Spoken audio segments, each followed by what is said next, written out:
Good morning. Yan. Hinihiwa ko ng maninipis, sibuyas dahon, and then itong sibuyas na pula and bawang. Hiwain din natin. Then pagkatapos itong cabbage or repolyo. Ayan. Nahiwa ko na. Okay, so this time paghalu-haluin na natin yung mga hiniwa natin. Itong tuna chunks in can natin. I-drain lang natin ito. After natin na-drain ng tuna, i-mix na rin natin.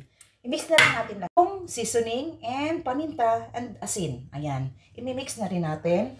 And then itong mga hiniwa kong bawang, sibuyas na pula, and sibuyas dahon. I-mix na natin lahat to. And pagkatapos, itong breadcrumbs na nilagyan ko ng cornstarch na may konting asin din. Ayan.